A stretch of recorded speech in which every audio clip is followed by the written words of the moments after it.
A la pregunta de qué se trata la administración, entonces, y cómo es esa tarea fundamental el administrar de la gerencia, entendemos que el eje central es la gerencia y que vamos a hablar todo con aplicaciones a la propia vida, me lleva entonces a que obligatoriamente hablemos de qué es administrar. Para responder a esa pregunta, pues debemos entender la administración desde el enfoque de la ciencia que corresponde a esto de la ciencia administrativa. La ciencia administrativa pues trae algunos conceptos y teorías respecto a la administración. Yo voy a tener acá unos conceptos básicos que sean fácil de digerir, fácil de entender para todos ustedes.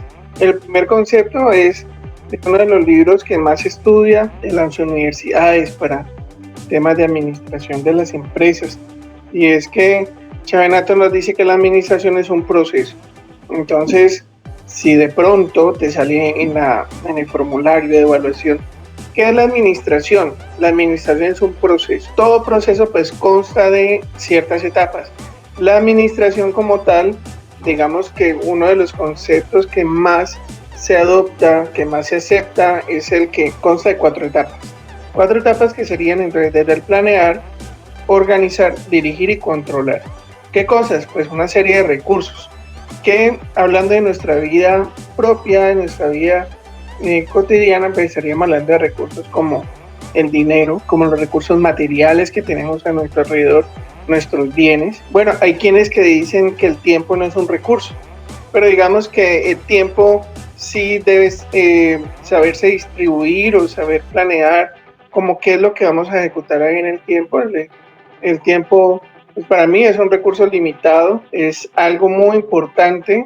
Si el tiempo casi que se convierte en un factor material, económico, o digamos que podríamos entender que en muchos casos, el tiempo corresponde a dinero. Entonces, en ese sentido, pues tenemos que saber distribuir nuestro tiempo en las diferentes áreas de nuestra vida, porque si de algo, por ejemplo, ahora hablábamos de los gerentes anteriormente en la primera etapa del curso, ahora traigo de nuevo ese ejemplo.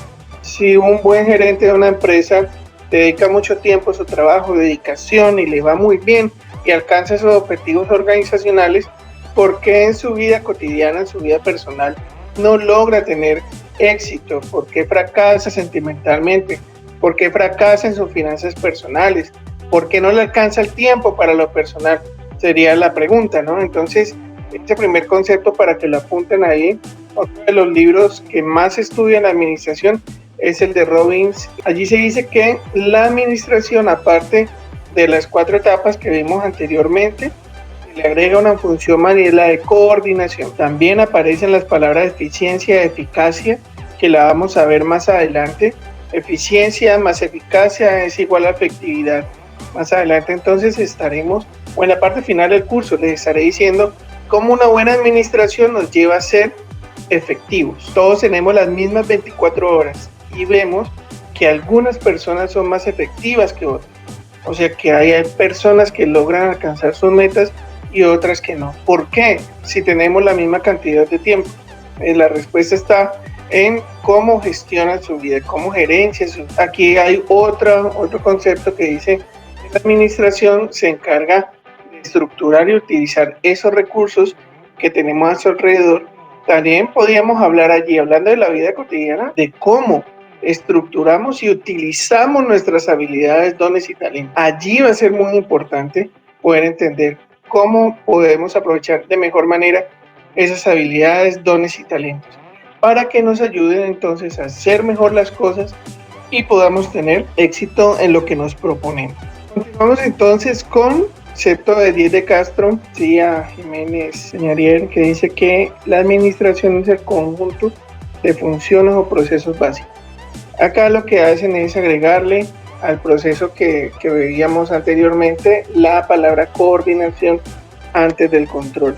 Entonces digamos que hay un acuerdo en hablar de que la administración es un proceso de planificación en donde se organiza, se dirige y se controla.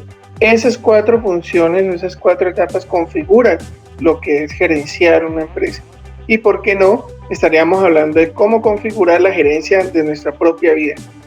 que de una manera más esquemática podríamos hablar. La gerencia se trata entonces, se haga un plan, que se organice todo, que se pueda obtener una buena dirección y que haya un control de qué, de ese plan, si ese plan ha conseguido los resultados propuestos o no. De eso se trata. ¿Qué vamos a gerenciar? Recursos, actividades y en nuestro caso personal serían nuestros dones, talentos, habilidades. También vamos a tener recursos y vamos a ejecutar una serie de actividades. Todo esto para el logro de objetivos. Si no tenemos objetivos y metas trazadas, pues esto no va a funcionar. Y al final, ¿qué es lo que vamos a encontrar? Esa tan anhelada efectividad que nos trae la eficiencia, que nos trae la eficacia. Eso lo vamos a ver después. Por ahora, vamos a entender entonces que la administración o la gerencia se relaciona de manera directamente proporcional con todo lo que nos acontece en la vida cotidiana.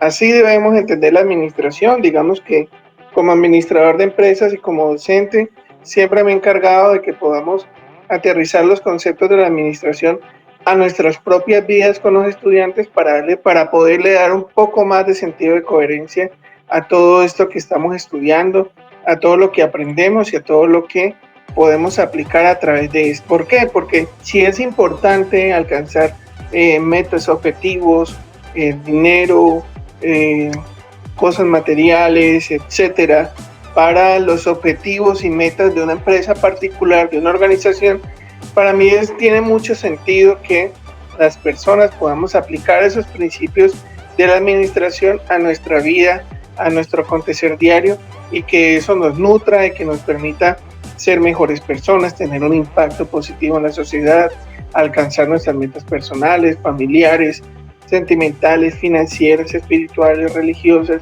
en todo sentido, que podamos tener una vida en plenitud y, ¿por qué no?, alcanzar ese escaño de la felicidad de la que tanto se habla hoy en día y de la que en este momento pudiera acercarnos a un estado de logro personal, de sentido de vida, y que podamos entonces con eso impactar positivamente el entorno, que es todo lo que nos rodea. Digamos que es una idea poco romántica en lo que es la administración. Dirán unos que no tiene sentido aplicar estos principios administrativos a la vida, pero yo sí le encuentro sentido, porque así como decían los griegos, nada aprende el hombre si no es por necesidad, y si uno no es capaz de aplicar un sentido de consecución, de eficacia, de eficiencia, para volverse una persona un poco más efectiva, pues la verdad no le encuentro sentido a hacerlo para otros, sino aplicarlo para nuestros propios proyectos y para nuestro propio acontecer. Entonces, antes de seguir con esto de la administración, hay unos conceptos alrededor de ella que son importantes que los podamos aterrizar. Uno es que hablamos de manera espontánea de empresas y organizaciones. En ese sentido, quiero aclarar que cada vez que yo hable de empresa o que hable de organización, estamos hablando de lo mismo. Lo único distinto es que la palabra organización tiene un espectro más amplio que la palabra empresa, pues es esto que estamos viendo aquí. Digamos que de manera tácita, la empresa es una entidad conformada por personas, aspiraciones, realizaciones, bienes materiales, capacidades técnicas y financieras. Si ustedes observan, eso se puede aplicar a la vida propia, porque nosotros como personas tenemos aspiraciones, realizaciones, tenemos bienes materiales, tenemos capacidades técnicas, financieras, y nosotros nos dedicamos a algo, tenemos alguna profesión, tenemos nuestra propia vida, transformamos cosas, prestamos servicios y buscamos satisfacer las necesidades de la gente que está alrededor nuestro, nuestra familia, nuestra pareja, nuestros hijos y, ¿por qué no?, también la sociedad, ¿sí? ¿Y cuál es el beneficio, utilidad? Pues esas metas y objetivos que trazamos en ese plan personal, en ese plan que tenemos. La idea también es que podamos entender que la palabra empresa viene de emprender, ¿sí? La empresa es todo lo que el hombre emprende. Así que si usted tiene un proyecto de estudiar, esa es una empresa. Si usted tiene un proyecto de vida enfocado a crear una familia y poderla tener contenta, poder tener todos los recursos para, esa es una empresa. Si usted tiene un proyecto dentro de la empresa donde trabaja, en donde usted está estudiando un posgrado, está haciendo un curso o está dando una idea para que la empresa donde usted labora crezca y se consolide, eso es un emprendimiento. Lo que pasa es que, por ejemplo, se le llama intraemprendimiento cuando yo hago un emprendimiento dentro de una empresa que ya existe. Pero es emprendimiento. ¿Y de dónde viene emprender? Pues viene de emprender. Es un prefijo que habla de estar dentro de, y prender pues habla de esa idea que explosiona en nuestra mente.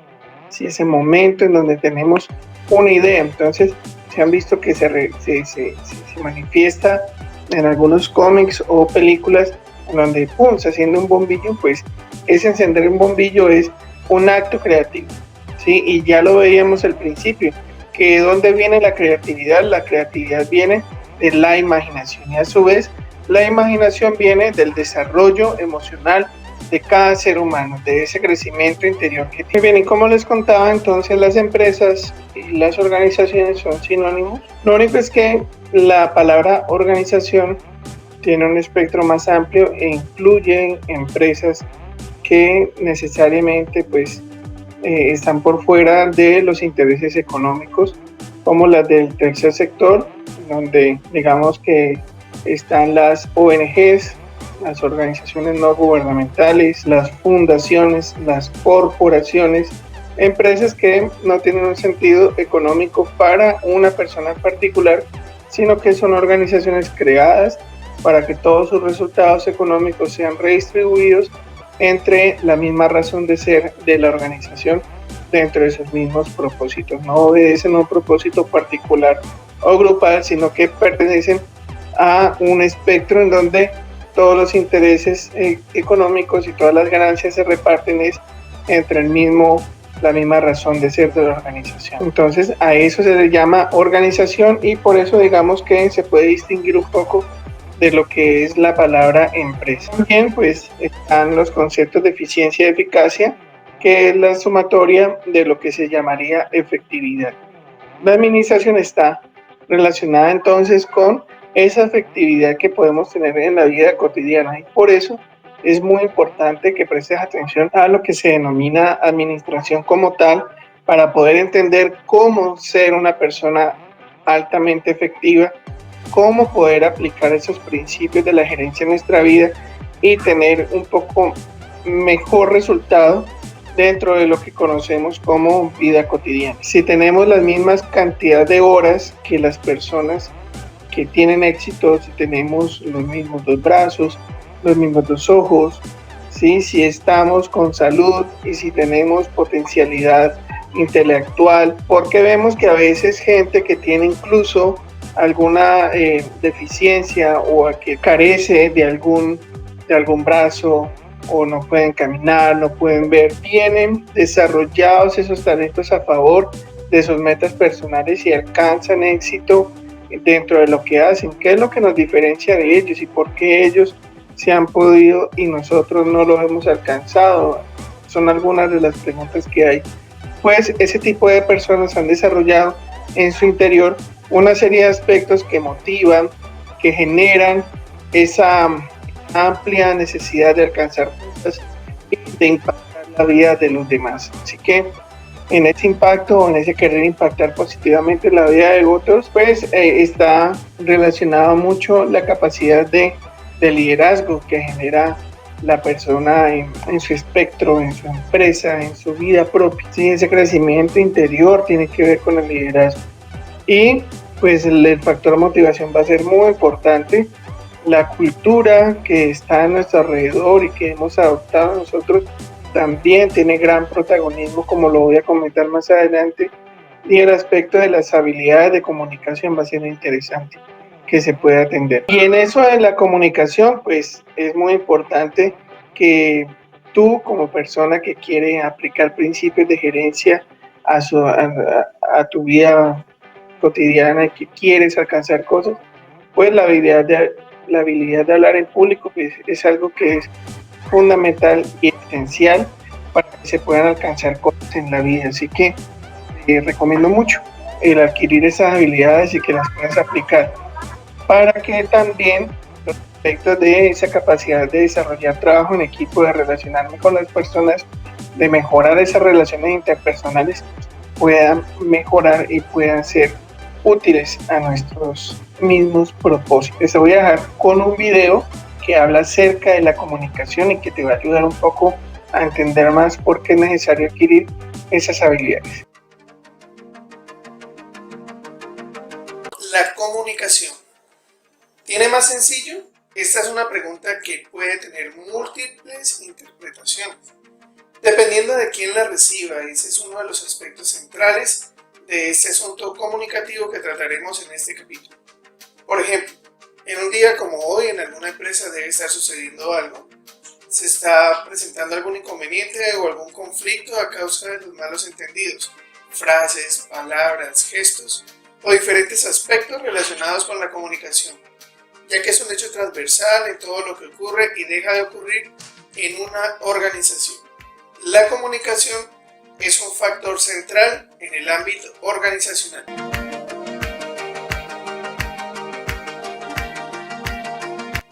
Bueno, en este capítulo 5 lo que he querido retomar es el concepto de comunicación que nos expresa Carmen García Rivas en el libro Tengo Miedo, de la editorial Norma, un libro que hace años llegó a mis manos y que le he sacado mucho provecho porque siempre me ha interesado el tema de la comunicación como eje central de las relaciones. La tesis central de Carmen García Rivas es que la comunicación se trata de provocar emociones entre un emisor y un receptor, como siempre lo hemos aprendido en nuestra básica primaria acerca de la comunicación. Provocar emociones distintas en personas que de pronto conocemos o no conocemos.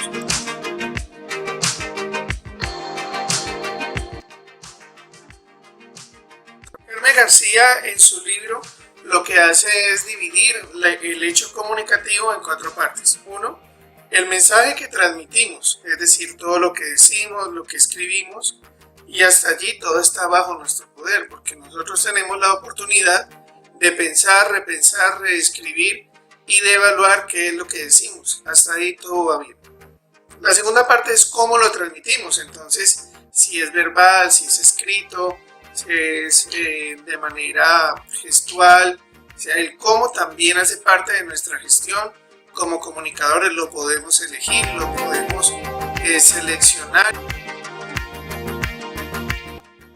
La tercera parte de este concepto de comunicación que maneja Carmen García es el contexto en que se produce. Habla de lugar, tiempo, espacio, y digamos que eso también lo podemos controlar, lo podemos gestionar a través de lo que hacemos y de lo que promovemos. Una cuarta parte, que es la que más me llama la atención, es el sistema interpretativo de quien lo recibe. Entonces Carmen García nos explica que hay una primera parte que se llama el mensaje que transmitimos. 2. Cómo lo transmitimos. 3. El contexto en que se produce el mensaje. Pero 4. Hay algo que se llama el sistema interpretativo de quien lo recibe. Eso ya no hace parte de nuestra gestión, hace parte de la otra persona. Quien está recibiendo el mensaje tiene un sistema interpretativo particular, y sobre eso quiero comentarles en esta sección que sigue.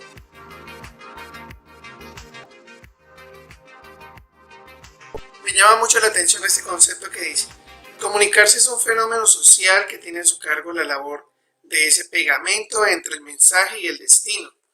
Es algo bien importante que tengamos en cuenta que el sistema interpretativo se puede dar desde el análisis de lo neurolingüístico. La neurolingüística nos enseña que existimos personas visuales, auditivas o kinestésicas, o que somos una mezcla de todos esos 3 tipos de canales de comunicación. Entender que a nuestro alrededor existen personas auditivas, kinestésicas o visuales, y que cada una de esas personas tienen una necesidad distinta para comunicarse. Entendiendo eso y sabiendo que nosotros mismos tenemos un canal de comunicación más fuerte, o que somos la mezcla de esos 3 canales, podemos mejorar nuestras relaciones. Entonces miremos uno a uno con un par de características que nos permitan hacer una tipología de cada uno de esos perfiles de clientes o de personas, para que nos hagamos un autoanálisis. Vamos a mirar entonces cómo son las personas visuales, auditivas, kinestésicas o kinésicas. ¿Quiénes son las personas visuales? ¿Cómo se pueden caracterizar? ¿Cómo se pueden identificar esos clientes visuales? Los clientes visuales son aquellos que se comunican a través de su mirada, de todo lo que ve, incluso hablan en términos de lo que está viendo. Por ejemplo, usan frases como lo que veo no me gusta, déjeme ver más, mañana nos vemos, permítame ver. Todo lo que hablan es en términos de ver. Son personas muy bien vestidas, muy bien peinadas. Son personas que se caracterizan por su buena apariencia. Y en su forma de hablar siempre hablan de ver. Sus ojos son muy comunicativos, muy dicientes. Su mirada es intensa y son personas que como clientes son personas que no se demoran casi para tomar las decisiones, sino que preguntan una vez, deciden rápido y quieren que los atiendan de igual manera rápidamente. Son personas que se comunican mejor a través de correo electrónico, y si es por WhatsApp, por ejemplo, les gustan los textos y no los audios. El segundo tipo de personas son los auditivos. Son personas que se comunican a través de la racionalidad, ya no acerca de lo que ven, sino de lo racional o de lo que escuchan. Son personas que son muy buenas para hablar, son muy buenas conversadoras o son muy buenas escuchas. Como clientes entonces se demoran un poco más en tomar la decisión, y como clientes se expresan de la siguiente manera. Dicen, déjeme pensarlo, lo que oigo me convence, pienso que, explíqueme un poco más. Así que son clientes que su toma de decisiones es un poco más lenta y necesitan más información. Necesitamos en este momento a esos clientes preguntarle más, escucharlos más, y ellos se van a sentir muy bien atendidos si seguimos estos pasos.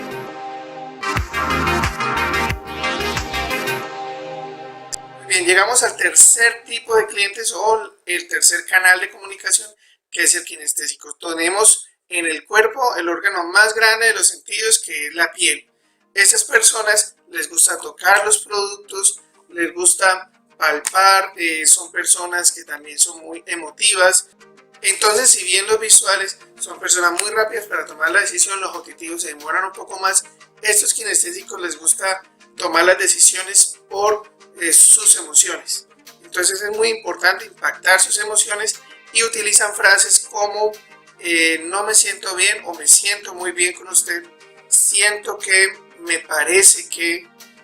Para tomar la decisión entonces hay que dejarlos ser, hay que dejarlos palpar. Si usted vende un servicio, permítale a esa persona hacer tangible de alguna manera ese servicio. Por ejemplo, para dar la mano, de estas personas kinésicas necesitan un fuerte apretón o incluso un abrazo, un beso, porque su parte kinestésica lo necesita para percibir esa confianza en usted. Así que tenemos tres tipos de canales de comunicación: el visual, el auditivo y el kinestésico o kinésico. Bueno, siguiendo con esto entonces, que tiene que ver con la cultura. La cultura en las empresas, o la cultura que nos rodea, tiene en su parte más alta, en lo que nosotros notamos de la cultura, está todo lo que hacemos, ahí están las prácticas, lo que realizamos, ¿sí? Lo que contamos, los cuentos, la forma en que hablamos, que se manifiesta en el lenguaje, los símbolos que tenemos, ¿cierto? ¿Sí? Y esa misma socialización configura la cultura. Esa forma de pensamiento que está contemplada en todo lo que no se ve, que es las normas que nos rigen en casa, que nos rigen por fuera en la calle, los valores que son personales y que también son de la misma sociedad, y las premisas, que es la forma en que pensamos. Eso es lo que configura el acto o el hecho cultural, y ese hecho cultural, esa configuración de pensamiento, es lo que nos va a llevar o a detenernos en el camino de conseguir las cosas, o nos van a impulsar a, digamos que puede ser un hecho fundamental y trascendental en esto de la planificación de la gerencia de nuestra propia vida. Vamos a encontrar entonces todos los aspectos positivos de la cultura que nos rodea y que hemos asimilado para que nos impulse y no sea un obstáculo. Pero debemos reconocer que estamos inmersos en una cultura en donde, por ejemplo, aquí en Colombia, nuestra cultura está muy en contra de lo que tenemos que hacer en cuanto a la planeación, por ejemplo. Sí, aquí hay muchos dichos, hay mucha gente que piensa que el mejor paseo es el que no se planifica y que la improvisación incluso le da cierta adrenalina y cierto nivel de disfrute a lo que hacemos. Eso pues va en contra de lo que estamos aquí aprendiendo y digamos que si bien hay un porcentaje de improvisación, de flexibilidad, como lo hablaba yo en un live en días pasados, donde hacía una reflexión acerca de la planeación que debía ser flexible, es decir, que si las cosas no se dan como se están contemplando, pues hay que cambiar rápidamente y adaptarse. Sí, hay que dejar esa rigidez, lo digo a modo propio, hay que dejar la rigidez, flexibilizar lo que contemplamos y adaptarnos a las circunstancias que estamos viviendo actualmente. Díganmelo a mí como profesor, y les contaba que cómo nos cambió la vida esto y la virtualidad. Entonces el hecho cultural es muy importante para los gerentes. No solamente la cultura que nos rodea, sino la cultura que yo he adoptado. Lo que yo he aprendido en la casa, eso es un hecho cultural. ¿Sí? Para una persona adoptar el concepto de organización que yo les voy a mostrar más adelante, si en su casa no es organizado, le va a ser muy difícil aprender eso. Y entonces uno encuentra que en las parejas, en las familias, en las empresas, los ordenados pelean mucho con los desordenados. Y entonces esa pelea o ese conflicto se da por esa falta de asimilación y es algo que viene muy de casa, ¿no? Si usted viene de una casa en donde vio desorden, pues es muy probable que sea desordenado su vida de vida privada y vida ya cuando sales de casa, o te llevas eso a la empresa donde trabajas. Si viste una cultura de orden, de unos valores culturales disciplinados en donde la organización, la limpieza, la puntualidad son importantes, va a ser diferente. Entonces, esos valores que se comparten en sociedad, esas normas que se comparten, esa forma de pensar, nos va a llevar o a detenernos o a impulsarnos. Eso sí, es una decisión personal que eso pase. Así que es muy importante que se tenga en cuenta eso en el hecho gerencial. Por último, quiero en esta segunda parte hablarles de cómo se ha desarrollado la administración y de dónde parte. La administración pues parte de un hecho o de un pensamiento de la ingeniería en donde a finales del siglo XIX, principios del siglo XX, se comenzó a hablar de la necesidad de que existiera un gerente en las organizaciones que se estaban gestando en plena etapa de revolución industrial. En esa revolución industrial lo que crecieron fue el número de empresas y el tamaño de las empresas era enorme porque las fábricas eran muy grandes. Entonces se necesitaba quien manejara sobre todo la gente. Y ahí es donde parte la necesidad de que existiera ese personaje llamado gerente, porque se encontró que se podía organizar el proceso de producción, la materia prima, se podía comprar, hacer, pero al faltar quien se encargara de la gente para que eso que se organizó y se planificó se diera, allí es donde dijeron, bueno, necesitamos a alguien que ejecute el plan, que ayude a organizar, que dirija a la gente y que controle el final. En ese crecimiento pues se va dando como en el año 1930, 1940, el despertar de las ciencias humanas o del comportamiento humano con enfoque a la administración. Trajeron a los psicólogos y les preguntaron, oiga, necesitamos saber qué es lo que tanto influye en el comportamiento humano que nos puede ayudar a que las empresas tengan mejores resultados. La respuesta fue que el hecho motivacional era un factor definitivo y que había que prestar más atención a las emociones, a los sentimientos de las personas en las empresas. Luego entonces la biología comenzó a explicar a la empresa o la organización como un sistema, así como el hecho biológico, que han visto que los biólogos pues descubrieron que el ser humano está constituido por un sistema, que el cuerpo humano es un sistema, entonces por eso dice que ese sistema reproductor, sistema respiratorio, sistema circulatorio y etcétera, etcétera. Pues somos un sistema que consta de etapas y son procesos perfectos que vive en sincronía el uno del otro y que si alguno falla, todo se va al traste. Así pasa con la gerencia de nuestra propia vida. Y es que todas esas esferas de nuestra vida, la física, la mental, la emocional, la espiritual, la financiera, la sentimental, todo debe estar en sincronía porque somos un sistema. Si, por ejemplo, lo financiero no funciona, entonces toda nuestra vida se va a ver afectada. Por eso esos dichos de que los problemas se dejan por fuera o de la puerta de la empresa hacia afuera, particularmente pues yo no los comparto porque ningún ser humano es capaz de dejar en una mochila de la puerta hacia afuera sus problemas. Nosotros somos un sistema que vive de eso, se alimenta de. Sí, no hay forma de separar eso de una persona, así que ya está en cada persona aprenderlos a manejar. En la escuela de contingencias pues habla de la estrategia, la importancia que tiene la estrategia ante todo lo que pasa en las organizaciones. Y la escuela moderna pues habla mucho del tema del servicio, del marketing, hablan bastante de algunas estrategias que ya pues se enfocan en el desarrollo moderno del liderazgo, como el empowerment, algunas estrategias aplicadas a la modernidad, como el desarrollo tecnológico de la gerencia y demás. Que digamos que la historia del pensamiento administrativo va como en el mismo sentido. Esto entonces es el panorama del pensamiento administrativo con enfoque a esto de explicar un poco la gerencia, y pues para poder entender la gerencia hay que hablar también, por eso esta conversación que estamos teniendo. Vamos a estudiar a fondo qué es el proceso administrativo. En un tercer video vamos a ver del proceso administrativo sus dos primeras etapas que hablan acerca del planear y el organizar. Cuarto video estaremos hablando sobre dirigir y controlar. Entonces en el video que sigue para mí será un placer hablar de planeación y de organización. Entonces muy pendientes y sigan tomando apuntes.